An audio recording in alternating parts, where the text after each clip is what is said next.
चलो यार जल्दी जल्दी आपको ना मैं एक बड़ा ईमान अफरोज़ वाक़या सुनाऊँ। मेरा ये हुस्न ज़न है जो गौर से ये वाक़या सुनेगा वो अपने रिश्तेदारों से सुलह करने के लिए तैयार हो जाएगा। दावत इस्लामी वालों ने ना एक तफसीर लिखी है सिरातुल जिनान, उसमें ये वाक़या नकल है कि एक बंदा बड़ा गरीब था, उसका दाल रोटी मुश्किल चलता था। उसके दिल में हसरत थी कभी मैं भी गोश्त खाऊंगा। उसने पैसे जमा करने शुरू कर दिए। 5-6 महीने के बाद इतने पैसे इकट्ठे हुए कि वो एक पाया गोश्त ले आया, लाकर बीवी को दिया, आज गोश्त पका, मैं गोश्त खाऊंगा। बड़ा खुश। बीवी ने गोश्त पकाया, उसमें नमक कड़वा हो गया, बहुत ज्यादा जहर हो गया। इसने जैसे पहला लुकमा खाया एकदम गुस्से से लाल पीला हो गया। सोचा मैं बीवी को मारूं। फिर थोड़ी देर के बाद ख्याल आया जैसी गलती मेरी बीवी से हुई है ऐसी गलती मेरी बेटी से भी तो हो सकती है, मेरी बहन से भी हो सकती, मेरी माँ से भी हो सकते हैं। अगर कोई उसको मारे तो मेरे दिल पर क्या बीते कि ये भी तो किसी की कुछ लगती है। फिर आखिर में कहने लगा सारे रिश्ते एक तरफ रह गए, ये रब की बंदी भी तो है ना यार। क्या है हजरत जी, एक ये शीशे का गिलास है, मुझसे टूट सकता है कि नहीं टूट सकता? तो यही गिलास बीवी से टूट जाए उस पर क्यों क़यामत ढाई जाती है? वो इंसान नहीं है। सोचा कि ये अल्लाह की बंदी भी है, अगर मैंने इसको सजा दी तो अल्लाह नाराज हो जाएगा। उसने बीवी को माफ कर दिया। क्या कर दिया? अच्छा, हम माफ करने के लिए तैयार ही नहीं है। अगर माफ करना भी बढ़ जाए, पता कैसे करते हैं? पहले खानदान इकट्ठियां करेंगे, और चुन गंदियां करेंगे, फिर महल्लेदारा इकट्ठियां करके और च गंदियां करके फिर आखिर का जा तेनू माफ किया ही।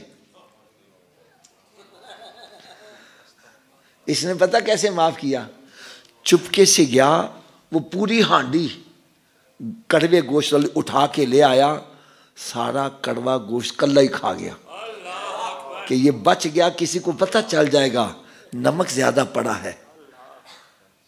यार मेरे आका सल्लल्लाहु अलैहि वसल्लम की बारगाह में जब कोई हदिया तोहफा नजराना लाता, सरकार खुद भी तनावल फरमाते, सहाबाए कराम में भी तकसीम फरमाते।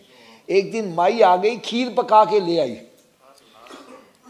मेरे आका सल्लल्लाहु अलैहि वसल्लम ने वो सारी खीर खुद ही तनावल फरमा ली। माई बड़ा खुश, वाह वाह, सरकार को मेरी खीर इतनी पसंद आई, किसी को दी नहीं है। माई खुश गई, वापस चली गई। सहाबाए कहना अर्ज़ याद आज हमें नहीं मिली।